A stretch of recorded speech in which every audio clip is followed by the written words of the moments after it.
This is King Noble Black Supremacy. In this particular video, I want to talk about Floyd, Money, Mayweather, and Brother Polight, the pursuit of wealth, and the sacrifice of black pride. Now I got to go in on this. This is very important for you to see. I got Floyd Mayweather here holding money. I got Polight here holding money. Now, last time I checked, Polight was somewhat networking within Floyd Mayweather's inner circle. Like he was down with the Floyd Mayweather money team. No coincidence. But I want you to see something here. Both of them are holding money. Now, a lot of people talk about the pursuit of money, that the acquisition of material resources, the quest for financial freedom, the liberty, the pleasure, and the quality of life that they get out of the pursuit of wealth, or the attainment of what they call wealth, i.e. success. A lot of people talk about that. And that's a strong point that they constantly try to hit on. That now they made it somewhere. They get more money. They've made it somewhere. They have achieved something. That having this money is a sign of achievement. That if you ain't made this type of money, you ain't nobody. You ain't doing nothing. And in a certain way, they willing to give up everything to attain this money. They're willing to go through great lengths of sacrificing their black pride and black dignity for money. But they preach, and I can't say Floyd Mayweather for sure, but I know Polight preaches that money is supposed to give you the freedom. It's supposed to put you in the driver's seat. It's supposed to make you a boss. You're not working for nobody. You got your own money. You make your own schedule. You're not on no clock. You're not working 9 to 5. You're a free man. Your money has empowered you. But I beg to differ. Because in a lot of cases, they got less power than the person working bagging groceries in Walmart. They got less power than that person. I intend to show you in this video. But money's supposed to empower you, but the contradiction in it empowering you is that you have to sacrifice your black pride and dignity. So how does it empower you? And let me put in context what I mean by pride, because I don't mean ego. I mean just your standards and values, what you stand for, what you hold high, the values that you hold high, your pride. So they have to sacrifice what they stand for and their values that they had prior to having the money. Now that they have the money, how does that empower you? Now you got money. You got to do stuff that you never would do for the money. And it's wide open. It's not like, well, if you're working in Walmart, you got to bag these groceries up and you got to do that Monday through Friday or Monday through Saturday and you get a day off. You pretty much know what you're going to be doing. Your job has limitations. It has a description. It has boundaries based on what your role is. But when you become one of these super entrepreneurs or independent black business people, i.e. celebrities, you don't know what you're going to have to do. You don't know what your day going to look like, who you're going to have to shake hands up with, who you're going to have to stand next to, who you're going to have to network, what you're going to have to do for this pursuit of wealth. But if you want the money, you're willing to do it, and you're going to have to put your black pride aside. You're going to have to put your black empowerment aside. You're going to have to put your dignity aside for this money. that you seek to achieve. Look at Floyd Money Mayweather. He had to say all lives matter. It was politically correct for him to take that position with the type of people he's in the bed with, the type of contracts, whom he networks with, who's in his inner circle, his affiliates, his associates. He had to say all lives matter. He had to say fuck Africa because he wanted to appeal to his constituency. Now you got him saying stuff like racism still exists. Well, where did racism originate from? And who was racism originally for? Because if you deal with the history of racism, it's going to take you back to Africa, back to us being an African and them being against the melanated man. You can't say racism still exists in this breath, but then say all lives matter because you don't embrace the resistance movement against racism and police brutality, which is the Black Lives Matter movement and other movements as well. But it's a resistance to racism in America through law enforcement. But he says, all lives matter. Totally disrespect to the Black resistance movement, one of the fronts that we had against racism, white supremacy, police brutality in America. Then you had Polight coming right there with him, talking about, all lives matter. He said that. I mean, he's switching up and trying to change it up, saying that we need Black police officers within our own communities. And he understands what they mean by Black Lives Matter. And he just tried to switch his game up because he tried to appeal to the Black conscious community. But the fact that all lives matter even came out of his damn mouth, it was politically correct. He might not say that. He might try to intellectualize and spin it and give you a whole bunch of intellectual masturbation and pontification around the subject. But we know it was a politically correct statement for him to make, just as Floyd Mayweather made that statement, just as he's in the circle and within the network of Floyd Mayweather. He was just on a radio show. I can't come up with the name right off bat of whom Floyd Mayweather sponsors that radio show. So he's been trying to get within that circle. So he has to say what needs to be said in order to network and to get in where he fits in. Allow me to continue to go in with this. Now, recently, he comes out with multiple pictures of him hugged up with Caucasian women, white women, women of other nationalities. Now, specifically the white women, I find interesting because one of them was a Playboy bunny. And we know that Hugh Hefner was a pimp, and we know what Playboy was about, the sexuality, the objectification of the woman in general. We know what it's about. It wasn't about the Black woman being God. Hell, it wasn't even about the white woman being God. It's about the white woman being a piece of meat to be put on the chopping block and the assembly line for white male patriarchal supremacy.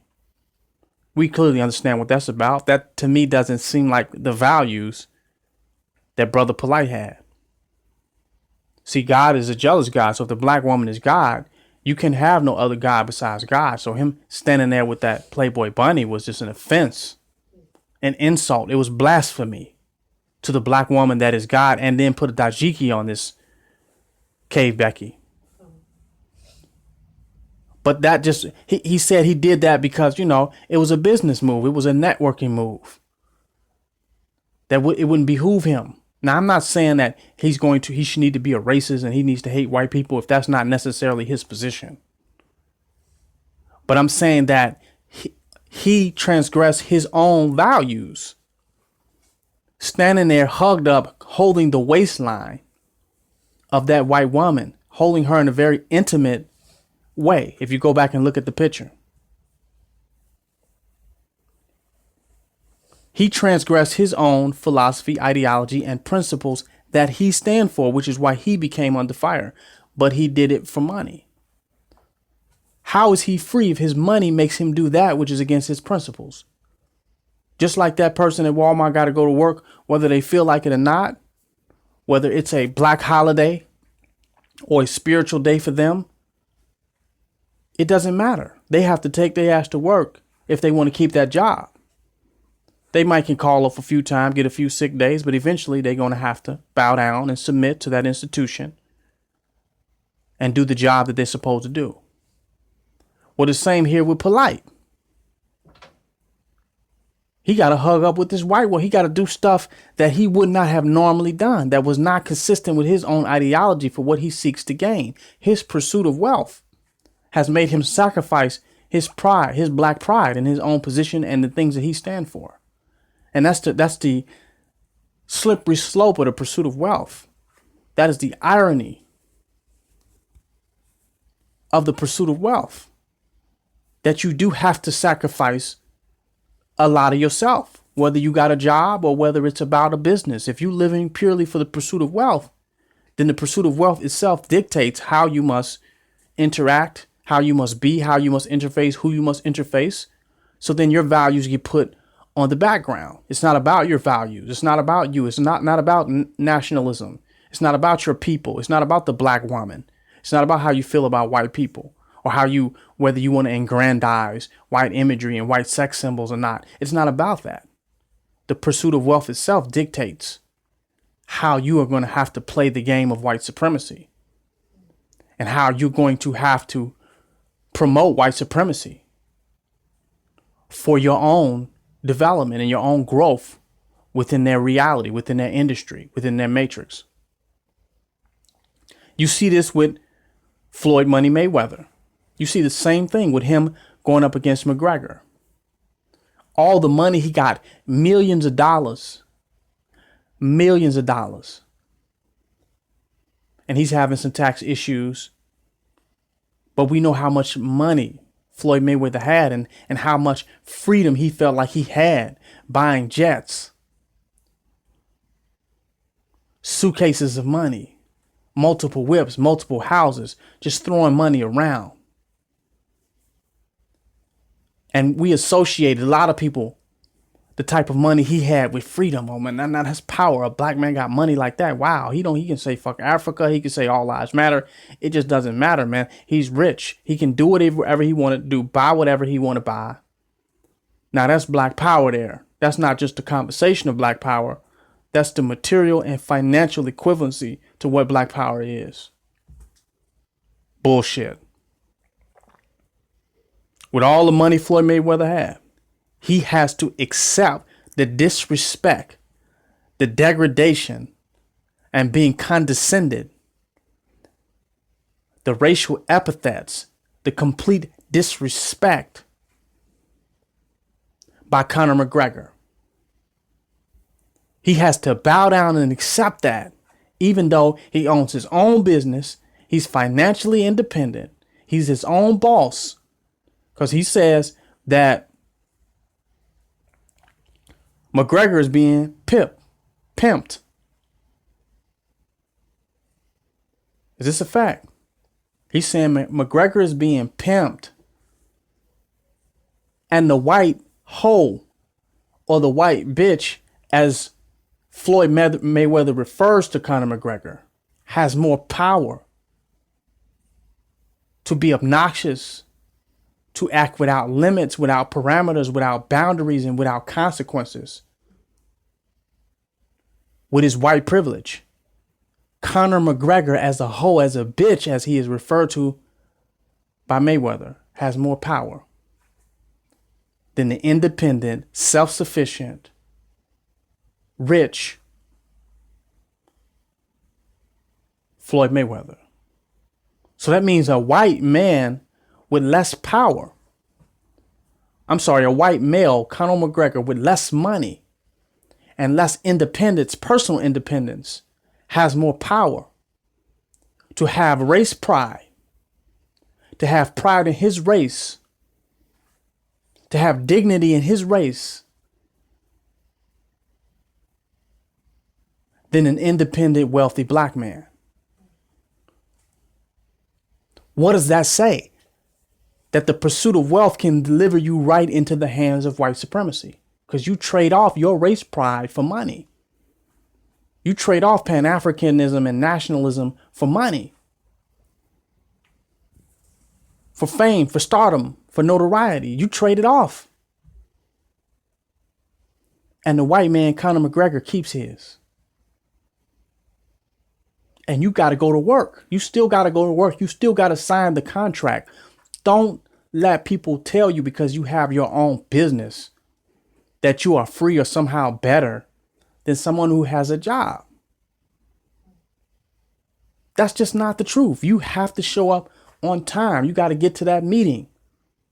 You might not have to show up on time as much as a person working in Walmart, in Burger King, and McDonald's, but you got to show up on time to that meeting. And you got to tap dance. You got to buck dance.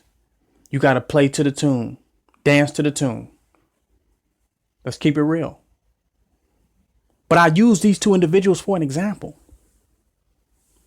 Floyd Mayweather and Polight.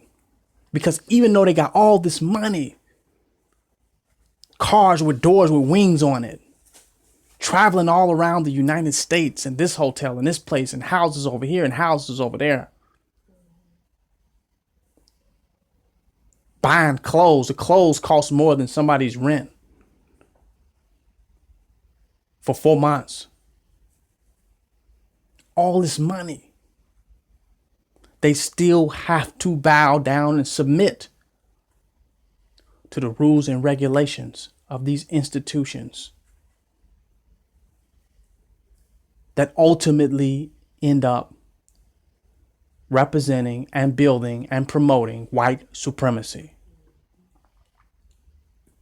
Let's keep it real. Now, I'm not attacking these men for taking care of their families, aspiring to be wealthy, to build wealth. I'm not attacking them for that. The problem I have with them is when they pretend as though they have more freedom than the average person, the average black person within this society. And they paint that picture, that false picture to you, that they somehow freer and more independent. And that's the real way to go. Start your own business, do this, do that. The only real way to go is black supremacy, is to be a black supremacist and stand for that, and do not sacrifice your black pride for the pursuit of wealth, because it won't be there at the end. Your black pride will have no place to be when you're standing in the face of Conor McGregor. Your pride will have no place to be when you hugged up with some white Playboy bunny, going against every idea and everything that you stood for just 2 years ago. Your pride will have no place to be. Your nation will have no place to be. That's a fact. You can't get to black supremacy with money. Black nationalism, Pan-Africanism with money. You can only get there by being there now and being unwilling to compromise and sacrifice that right now, and to stand in that position and stand for that right now by any means necessary, by any and every means necessary and unnecessary. That's how far you're willing to go. And you are not willing to compromise, because soon as you have compromised, you have given into the enemy's world, the enemy's reality.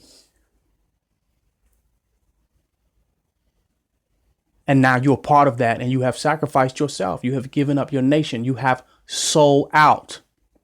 That's why they call it selling out, because you sold your dignity, your values, your black pride, and what you stand for money.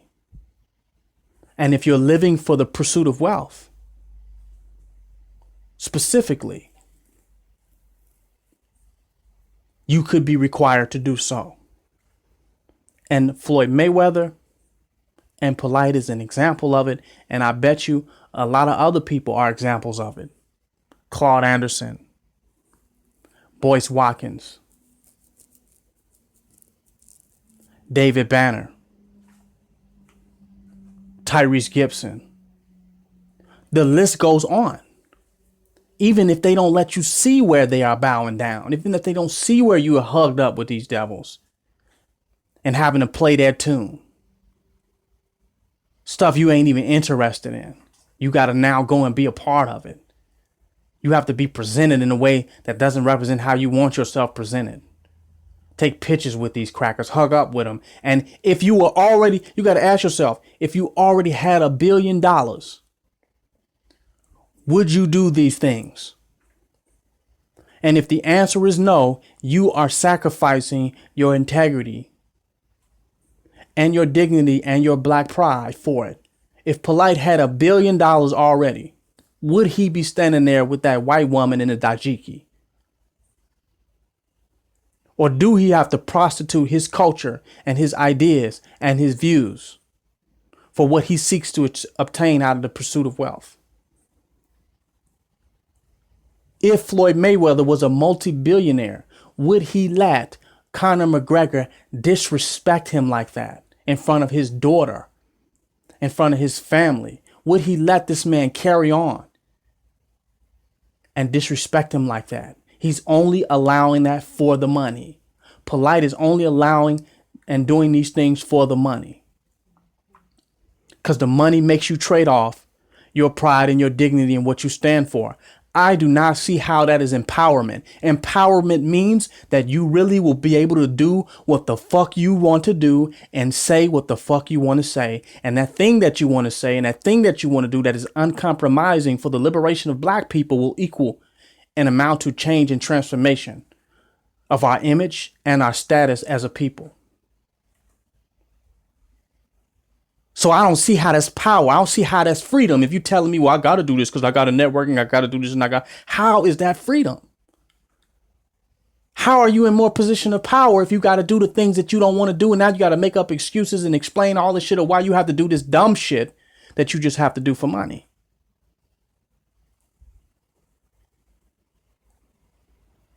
At the end of the day, what we need, food, clothing, and shelter.